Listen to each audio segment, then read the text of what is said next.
மகாதேவர் திருவடி சரணம். ஆன்மீக நல்லுள்ளங்களுக்கு வணக்கம். ஆன்மீக நல்லுள்ளங்களே, உங்களோட எந்த விதமான கஷ்டங்கள் இருந்தாலும் சரி, அந்த கஷ்டத்தை அப்படியே படிப்படியாக அப்படியே குறைச்சி கொண்டு வர ஒரு வழிபாடு முறை இருக்குது. என்ன பண்ணணுன்னா, நீங்கள் குருண அரிசி கடைகளில் கிடைக்கும், அதை வாங்கி நல்லா அரைச்சிக்கோங்க. அரைச்சிட்டு அது கூட நாட்டு சர்க்கரை, இந்த அரிசி ரெண்டையும் சேர்ந்து கலந்துக்கோங்க. சரிங்களா? கலந்து ஒரு தட்டிலையோ இலையிலையோ வச்சுக்கோங்க. வச்சுக்கிட்டு என்ன பண்ணுறீங்கன்னா, ஒரு மந்திரம் சொல்லணும்.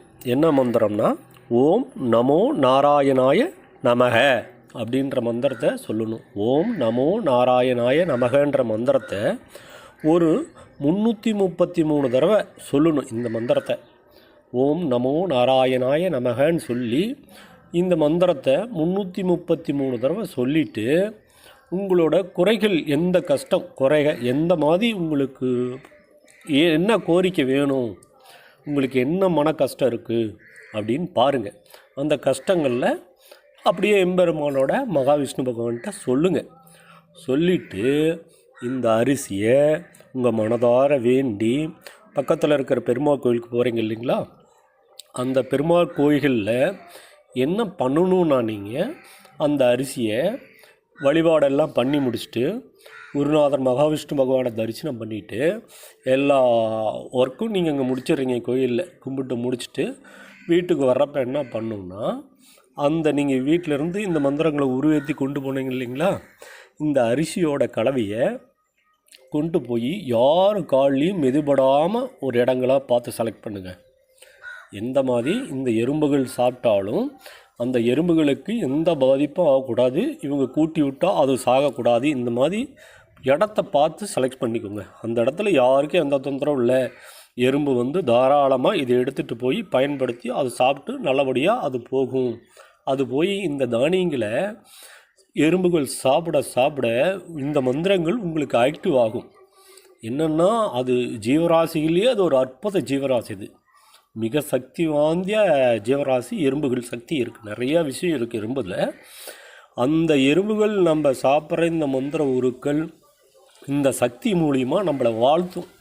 மனதார இவங்க என்ன கோரிக்கை செஞ்சு இந்த கஷ்டத்துக்கு எல்லாத்துக்கும் இந்த மாதிரி போட்டானோ, என்னோடய வயிறு நப்பினானோ, அந்த மாதிரி அவங்க என் மனசு ரொம்ப குளிர்ந்துருச்சு, மகிழ்ச்சி அடைஞ்சிச்சு, அந்த மாதிரி அவங்க மனசையும் மகிழ்வு அடையுங்க அப்பா அப்படின்னு அது மகாவிஷ்ணு பகவான்கிட்ட கோரிக்கை வைக்கும். இது நிஜம். அந்த உயிரினங்களுக்கும் மிகப்பெரிய சக்தி இருக்குது. சரிங்களா? அதை படைத்ததும் இறைவன் தான். இந்த மாதிரி நீங்கள் இந்த சூட்சமத்தை உங்களால் முடிஞ்சது வாரம் ஒரு முறையோ 10 நாளுக்கு ஒரு முறையோ, இது மிகப்பெரிய ஒரு அற்புத பலன் கண்ட முறை. உங்களோட கஷ்டத்தையும் கோரிக்கையும் சொல்லி இதில் பரப்பி மகாவிஷ்ணு பகவானோட மந்திரத்தை சொல்லி இதை கொண்டு போய் நீங்கள் பெருமாள் கோயிலில் போடணும். உங்கள் மனதார வேண்டி நீங்கள் இதை ஏற்றுக்கோங்க, எங்களோட குறைகளை நீக்குங்க, சீக்கிரமாக எங்களோட குறைகளை நீக்கி நானும் என் குடும்பமும் நல்லா இருக்கணும், இந்த உலக மக்களும் நல்லா இருக்கணும்னு வேண்டிக்கிட்டு இந்த கோரிக்கையெல்லாம் அவர்கிட்ட வச்சுட்டு நீங்கள் வீட்டுக்கு வந்துடுங்க. உங்களுக்கு டைம் கிடைக்கிறப்ப எப்பப்போ இந்த மாதிரி செய்ய முடியுமோ இந்த மாதிரி அடிக்கடி நீங்கள் செஞ்சுக்கிட்டே இருந்தால் உங்களோட மனக்கஷ்டம் எந்த பிரச்சனையாக இருந்தாலும் சரி, சீக்கிரமாக அது நீங்கி உங்களோட வாழ்க்கையில் வெற்றி அடைஞ்சு வெற்றி பாதைக்கு போக முடியும். சரிங்களா? இதில் நல்லபடியாக பயன்படுத்திக்கோங்க. ஓம் கணபதி, ஓம் காளி, ஓம்